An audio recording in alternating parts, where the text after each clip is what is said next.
Maabot sa 8 kadapit sa Northern Cebu ang apektado sa pagbaha. Tungod sa halos way hunong nga pag-uwan kagahapon.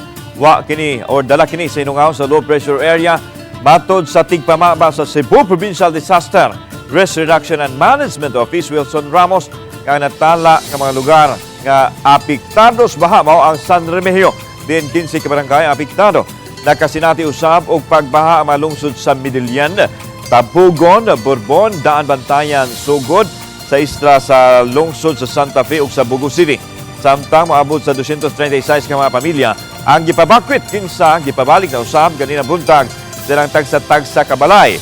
Nakatala ang PDRRMO ug mga minor landslides sa lungsod sa Katmon ug barangay Kantawan sa City of Daga sa Southern Cebu. Hinoon wa ray natala nga naangol o nakalas. Padayong pahinumdom sa Cebu PDRRMO sa mga suguanon nga di gihapon mo kumpiyansa.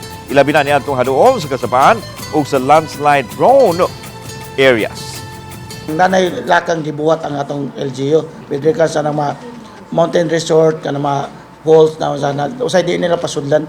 Nanay magtanaw nila na ang weather is na mga advisory murag i-close nila. Ang amo lang is ang katong katawan sa is magtanaw sa sila sa weather update yun.